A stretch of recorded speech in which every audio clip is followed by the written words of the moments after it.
Good to see all the England flags flying.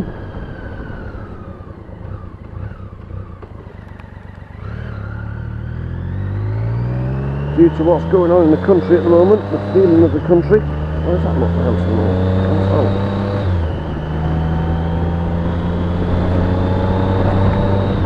There's another one and another one and another one, look. Shame it's not a bit breezy, that we're blowing in the wind. Welcome to Sunday. Is it the 24th of August 2025? I think it might be. First time out on the BM in I don't know how long actually. Got to be, I don't know, 6 weeks maybe. Nice to get back out on this one actually. Oh, don't get me wrong, I love the Honda, but it's what it's got, you know, it's rarity as well for one. But then when I get on this one, I think I can't really decide. If someone was to ask me which one would you prefer, if you had to get rid of one, which one would you get rid of? When I'm on the Honda all the time, I'd probably say I'd probably get rid of the BMW. Don't listen, bless it. But then when I get on this, I don't want to get rid of the Honda, but when I get on this, I think, nah, I don't want to get rid of either of them. But I have toyed with the idea of just keeping one classic and getting something a bit more modern, a bit slimmer, purely so it'll fit in the garage a bit easier. I mean, I could easily actually get 3 bikes in there, but it'd be a job to get any one of them out, and as I've got these two set up at the moment, I have to just move one forward and I can get the one next to it out, either the Honda or the BM. Whereas in the other garage, I couldn't set the bikes up in such a way that I could get either one of them out without taking one out of the garage, if that makes sense. Which is what makes me think sometimes maybe just get something that's not quite as wide as these. I mean, I did think about, I was offered a couple of weeks ago, I was offered a CX 650 Eurosport. I didn't have the money at the time, but I did consider, I thought if I get rid of the BMW, hello Mr. Squirrel, if I get rid of the BMW, it'll not only give me more room in the garage for a slimmer bike, but then I'd have 2 bikes similar, wouldn't I?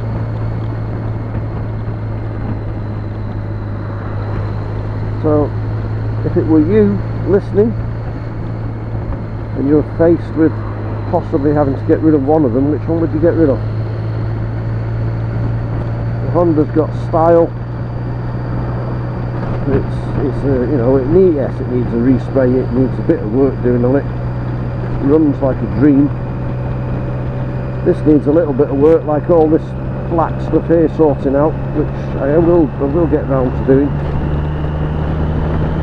Because it really bugs me, that, and it was my fault really for putting the wrong stuff on it and having it contact adhesive without anything around the edge.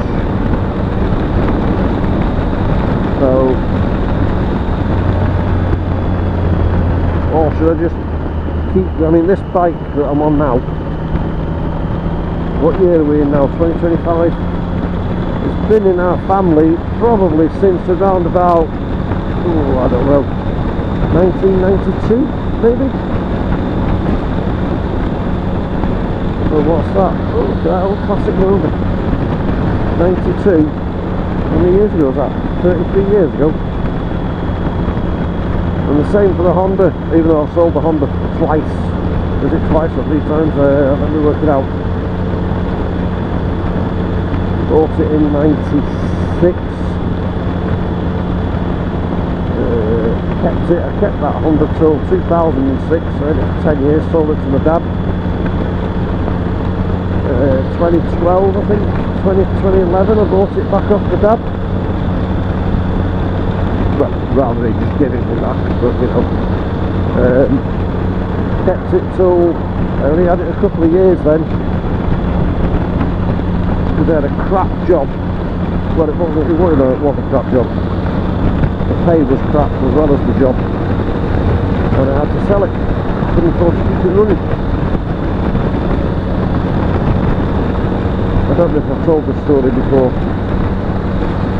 So I sold it, so I was without a bike only for a year, because my dad emigrated to Spain with my mum of course, and he had this sitting in his garage, not in this condition I might add, and he said you can come and get it if you want and have it. So I was without a bike for about a year. So I got this back in 2012, so I must have sold the Honda in late 2011. It was November of 2011. No, I counted it. Hang on. I sold the Honda in 2012 and I got this in 2013. And then I ran this. If I can find some pictures, I'll put some pictures up of this when I first got it.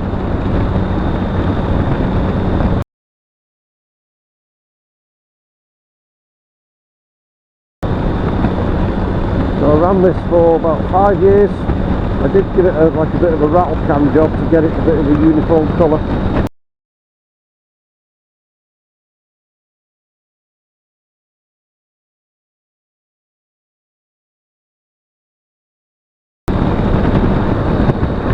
And then back in 2018, which was 7 years ago, I got made redundant from said crappy paid job. With a payout. So that's when I got this one repainted.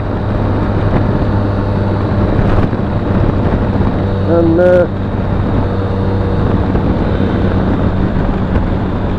after I'd got it repainted, I sat at home one night watching TV, and the missus said to me, with that money you got, it wasn't a fortune, but it was enough to get this done.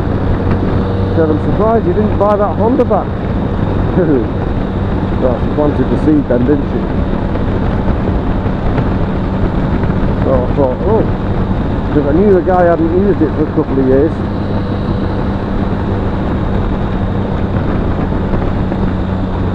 And it was just sat in his garage, and they'd offered it me the year before for what I paid for it, but it had been sat in his garage for a year.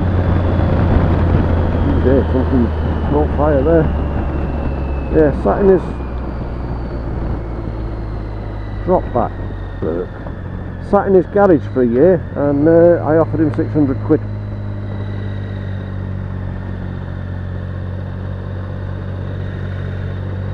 There's a clown behind me. So 2018 I bought it back.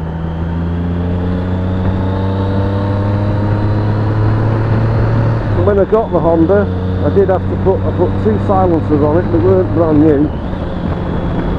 They were in miles better condition than the original ones. I've still got the original ones. I'm not sure what to do with them.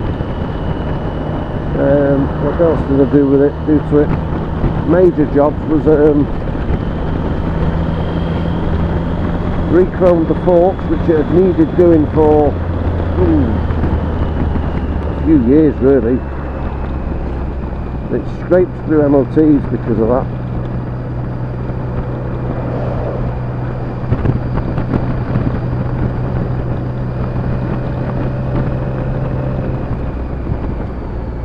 And give it a good service, new battery.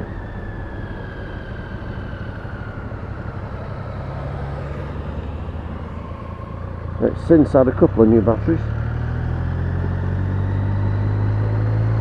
Set of spark plugs every year, really. and up until 2 years ago that then flew through every MOT with barely any advisories, as is this. I think this has actually run out. It's either run out or running out. I know it's running out. The job for next weekend is getting this MOT'd. So yeah, that's all I've done, and all I really did to this when I got it, apart from give it a rattle can, and some might say I made it worse, but I, you know, was got it resprayed, put some new tyres on it. What else did I do to this? Service again, service it. Battery, so this has had, in my ownership, in, God, I've had it over 10 years, this. I've had it about 12 years. In my ownership, this has had 3 batteries. And it only needed the last one because I let it go really flat.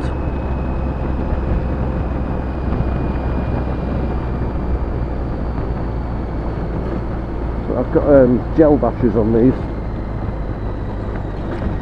and I do keep them on a trickle charge, or tender, or whatever they're called, whatever people call them.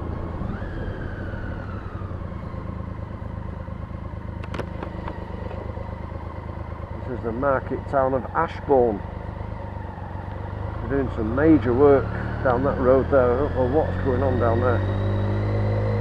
I suppose we could have a look, but can't be bothered.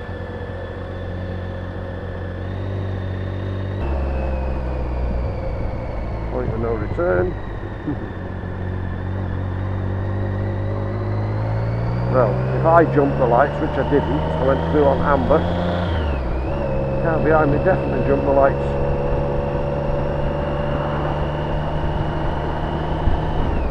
Oh, and the other thing I did was fit this Ioshi C9 or whatever it's called. I did say I'd do a user review on it. They're really good. I mean, what did I pay for that? I think I got it for 120 quid, but I got a discount. I don't know whether the discounts are still valid.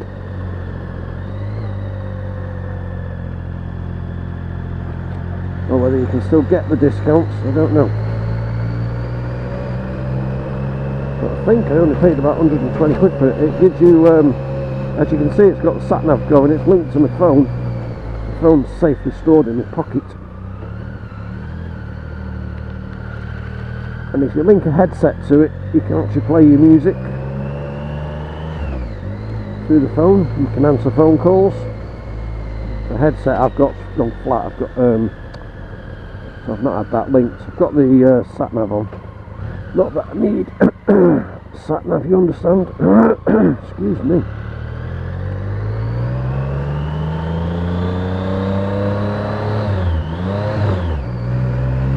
But it has sent me a different way to what I normally come. What else does it do? Gives you tyre pressures front and rear. Oh, it's got forward and rearward facing cameras, which are pretty good. I've got one mounted under the fairing at the front, one mounted under the top box at the back. I'll run through all that when a bit later on when I've had my breakfast.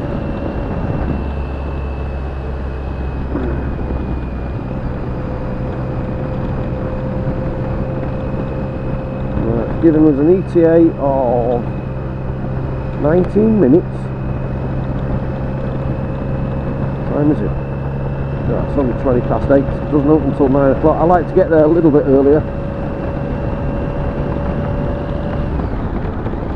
to get first in the queue. Oh, well, first-ish in the queue.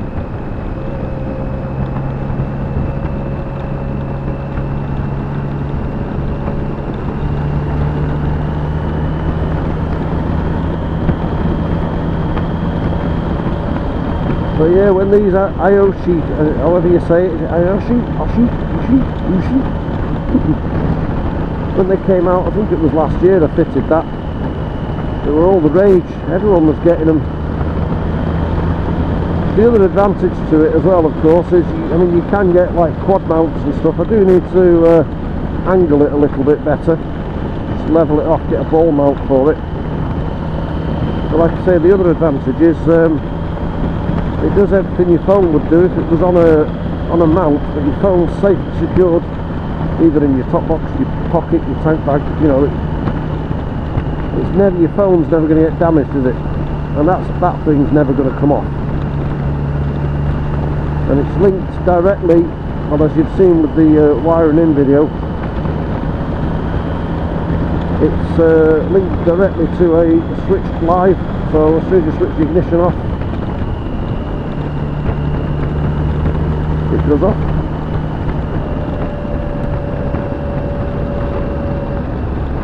The only issue I'm having with it, and that's probably not down to the unit, probably maybe down to the way I've wired it in, is that sometimes when you switch your ignition on, and I switch the ignition on, it doesn't come on. But that's not down to the unit. That might be just down to my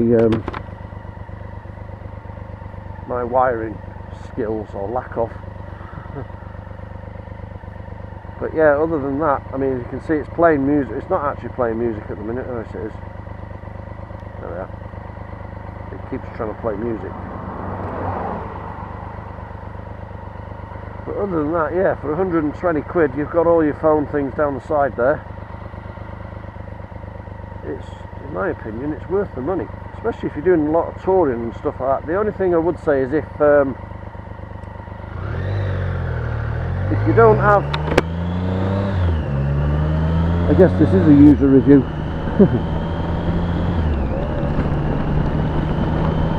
If you're doing it, using it for any length of time, because it's linked to your phone via Bluetooth, you really could do with, I haven't got one on this, but you could do with a charger for your phone. So you could put your phone in the top box or a side pocket. I might fit a charger port in one of these glove boxes here. And then that way, because Bluetooth does drain your phone down a bit. That's the only thing I need to really do.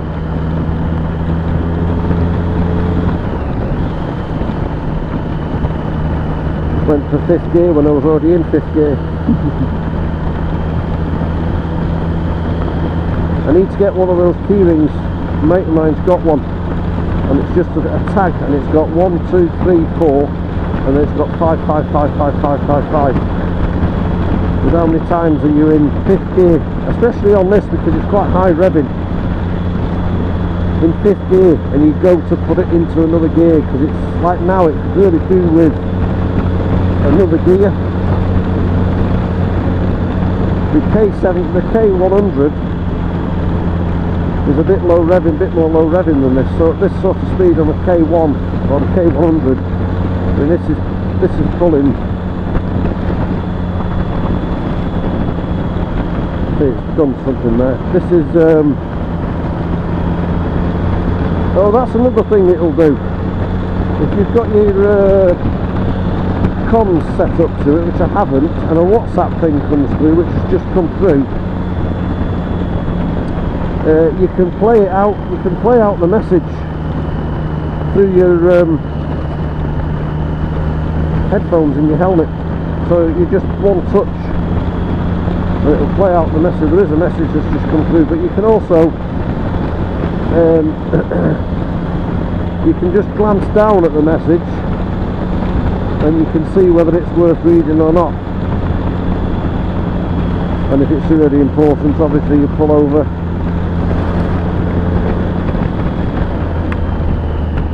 You know, you pull over and you deal with it. Then there's several views you can have. I've got it on maps at the moment. I don't need to have, but you can have it on camera. So you can either have it on your rear camera or your front camera. No, sorry, your rear camera or both cameras.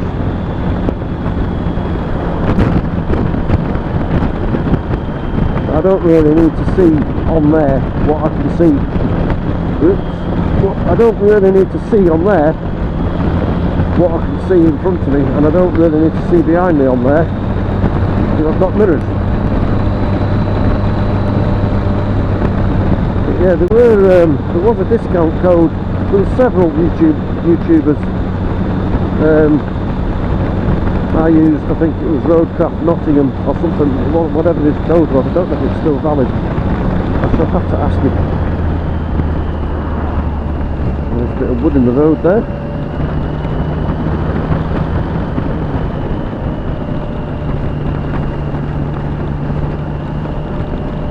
But there was quite a few YouTubers that did a review on it. I'm not one of them. That would offer in a discount code of, was it 10 or 20% off? I can't remember. But the C9 Max, which is that one, it's the top of the range one you can get. I think they do a C6 and a C3. I think the C3, all of them have connectivity to your phone. Now correct me if I'm wrong, but I think the C3 just has connectivity to your phone. The C6 might just have the optional tyre pressure gauges, and it's the C9 Max that has got the front and rearward facing cameras as well. And as you saw, as far as wiring it in, once you've found that switch live, it's quite simple. It really is, because I can do it, and I'm not an electrician or auto electrician or anything like that. But if I can do it, anyone can do it.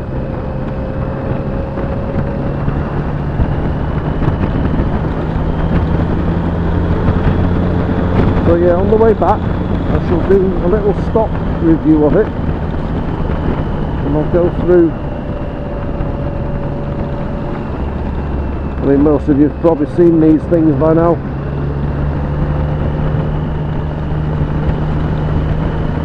What a great morning. It's a little bit overcast, as you can see.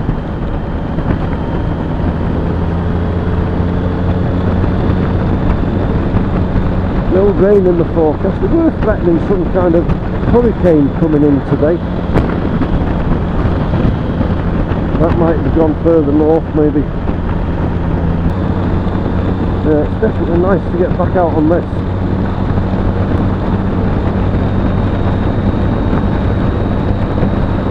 I mean, the Honda's great and all. If I'm doing any long distance, really long touring and stuff, not that I have done for a while. Last tour I did was North Wales, and that was a few years ago, and that actually was on the Honda, not on this.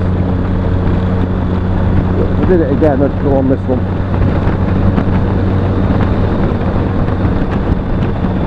You know, this is coming up next year, 40 years old next year, so this will then become historic,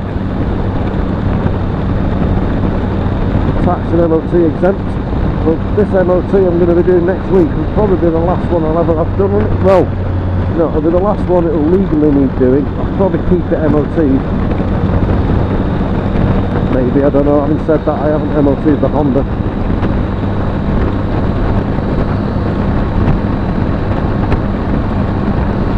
I mean, when you register them as historic, you do have to tax them as such with the DVLA, but there's no cost. But you have to also register it at a post office with the relevant documentation, unless it's gone past its year, and it goes on the year after the year of manufacture. So I think this is a 1985 model, but registered in 1986. So officially it is now 40 years old, but I can't historic register it until next year, April of next year.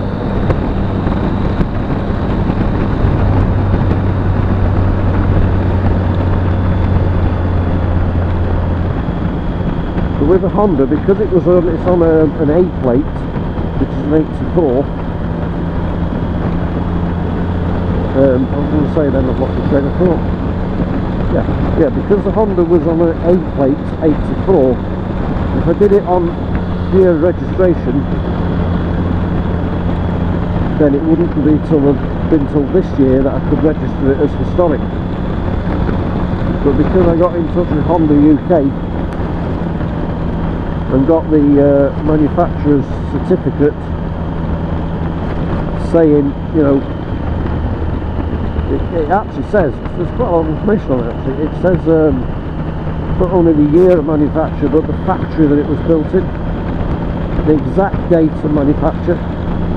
It's quite an interesting bit of paperwork to have with a historic bike. Honda charged me I think 30 quid for that, so I thought I'll do the same for this. So I got in touch with BMW UK and for the same certificate they wanted 130 quid. Well, you know, it's cheaper to tax a thing for a year than pay that.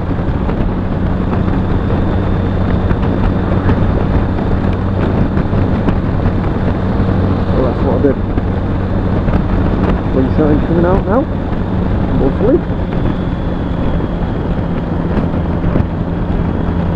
Last time I came down here, or not last time, but I came down here a few weeks ago, just over the brow of this hill there's a police camera van, and you can see how straight this road is, and it was just parked here on the left.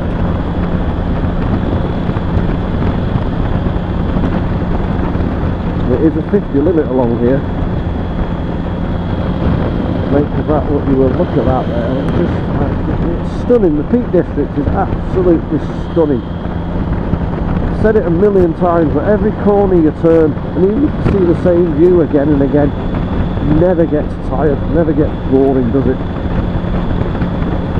So lucky to have all this half an hour from the doorstep.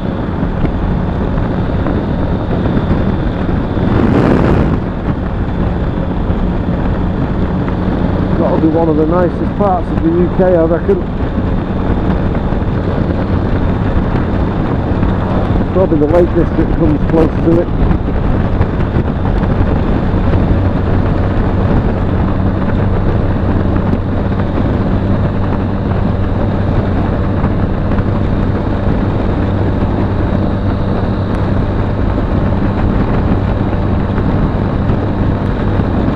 So yeah, at the end of this video I'll do a quick chat about that, maybe in the garage, my thoughts on it, what it's like, and is it worth the money. I mean, in my opinion, you can still get it for 125 quid, it's definitely worth the money.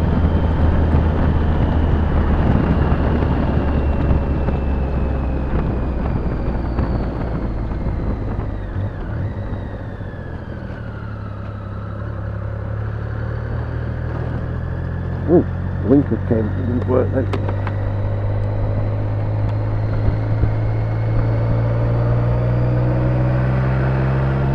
Bloody hell, it's only 8:30.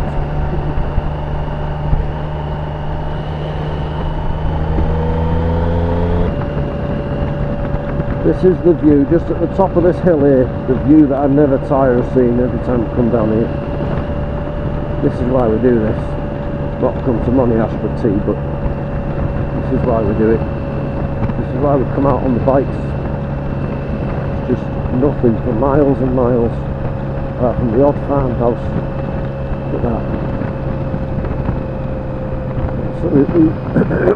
Someone's doing a hoist today. Excuse me. Absolutely stunning. In fact, you can see one farmhouse over there, one over there, and that's about it.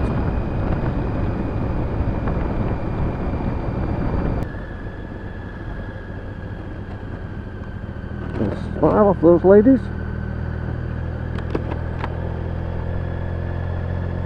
I always come through here steady. You know, you've got to respect the locals that live here. The last thing is not that this is a loud bike, but I always take it just a bit steady here. The last thing they want is a load of screaming bikes through here, making a hell of a lot of noise, popping and banging, and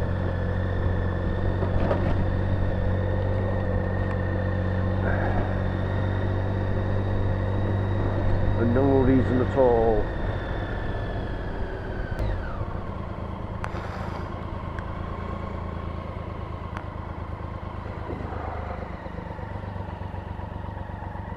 Back up here, I think.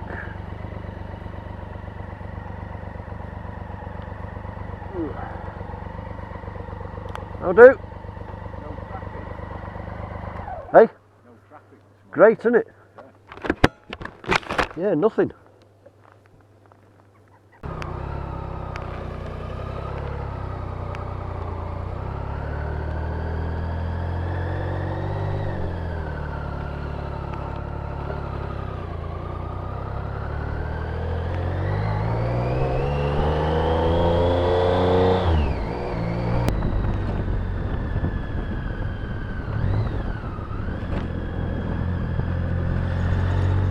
I hope that's not another biker that's come off. Just had some news about one of the guys we meet up with at Monash. Came off his bike last Tuesday. Put himself in hospital. He's in pretty bad way. I think he's going to be okay, but yeah, he's not in a good way.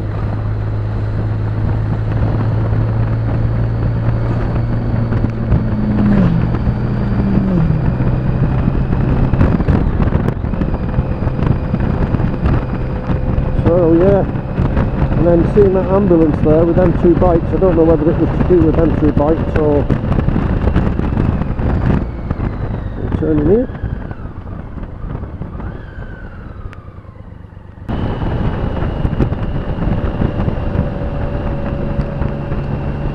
Yeah, sad to hear that. I mean, I hope he'll be, I'm sure he will be okay, but it's going to take a few months of recovery. We don't really know what happened.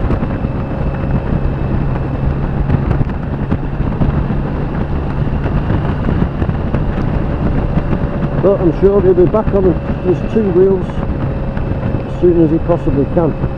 Hopefully, anyway.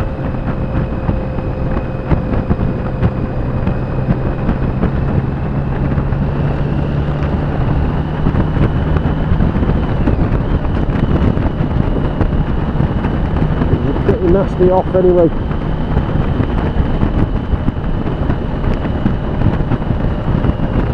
What a gorgeous road. We're going to a little village called Hartington.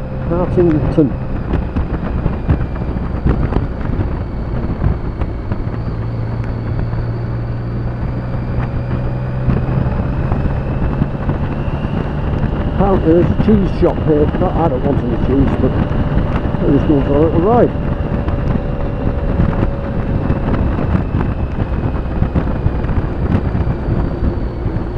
Quite pleasant. This is gorgeous, actually.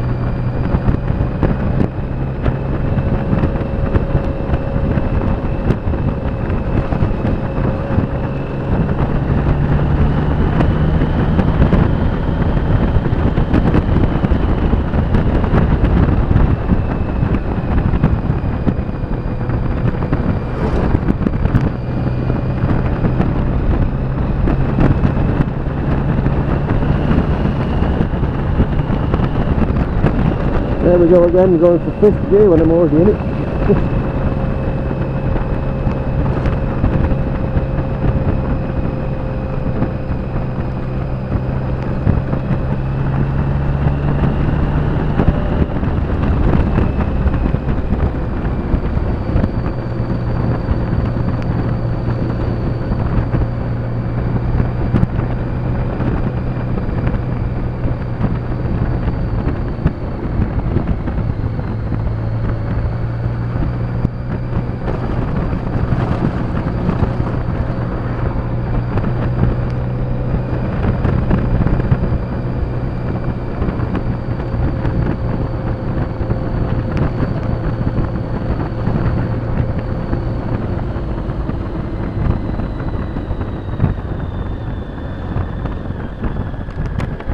Well, he said it was 10 minutes away. This is lovely. Look at these cliffs here, aren't they gorgeous?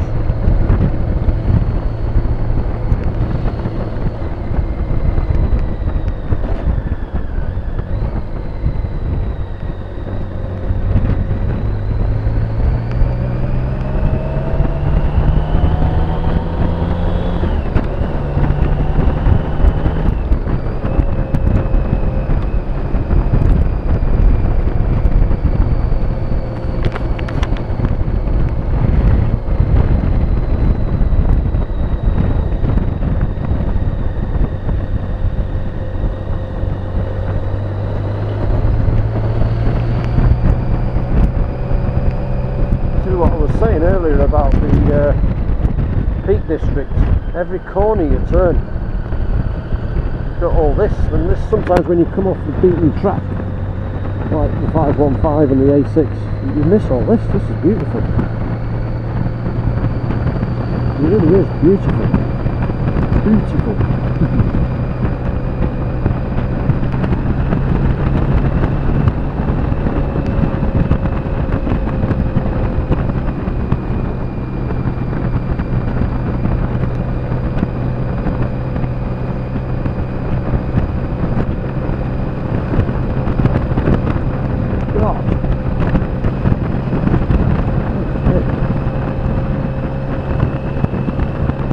Oh, I'm glad I come this way.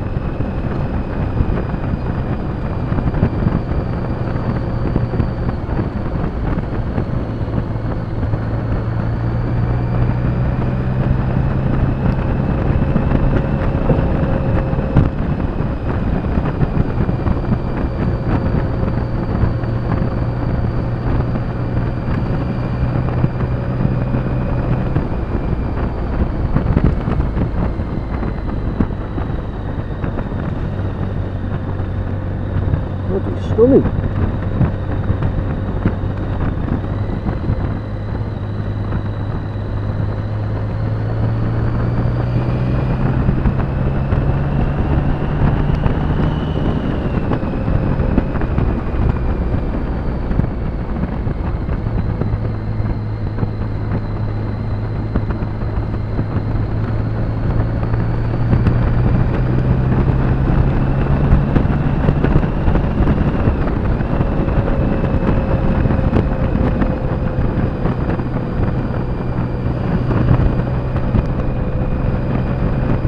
Really is absolutely amazing.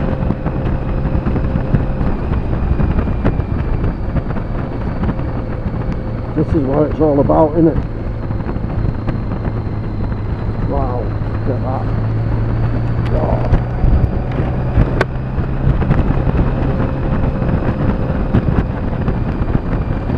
Looks like it's an old quarry, this, the way the valley's been carved out.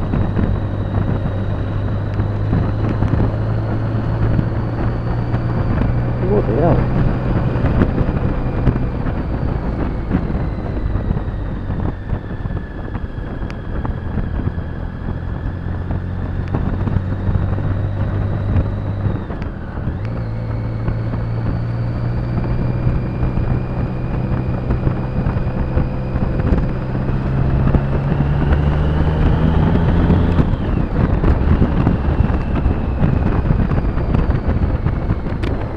Which way it's taking us.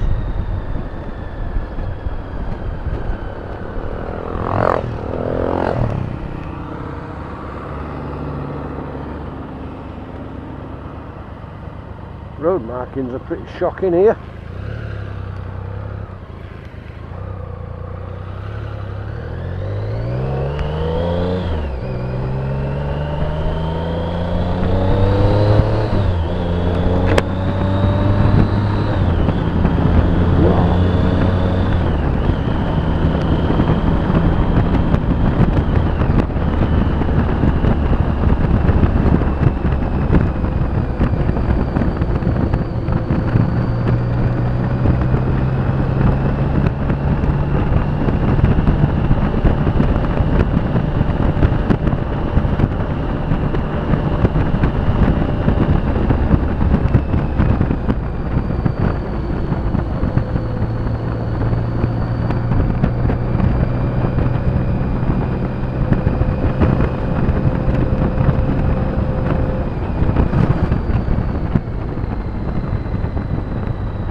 This is Hartington.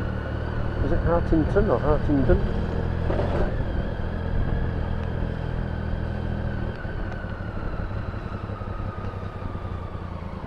Is that the place there?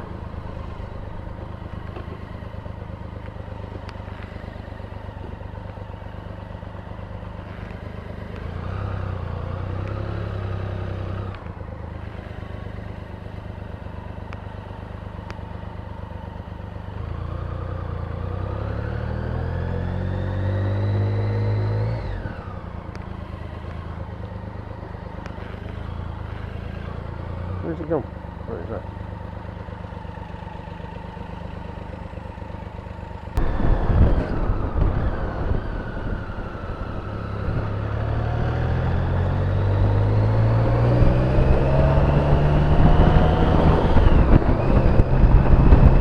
No point overreacting to that, just a little shake of the head to... I don't even think she was aware I was even there.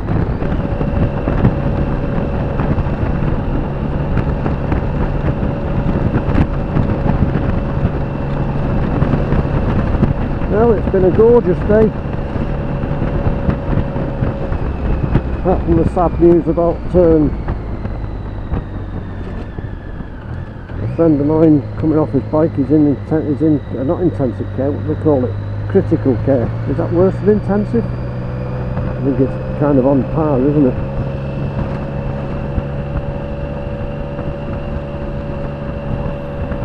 I don't really know what happened. I mean, the guy was really experienced rider, he's a blood bike rider, he's an advanced rider,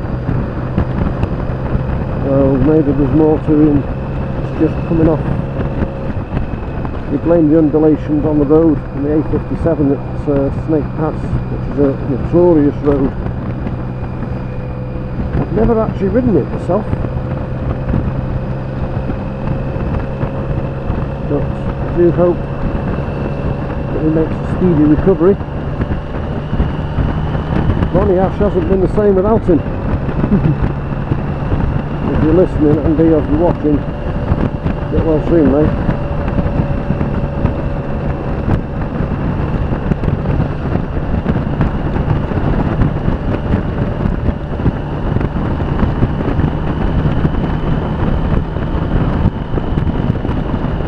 Right, I'll probably end the video here.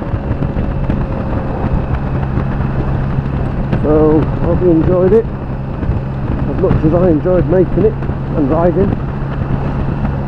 Towards the end of summer now, 2025, but there's still a few nice warm days left, right into October really. Anyway, till the next one, take care of yourselves and stay safe.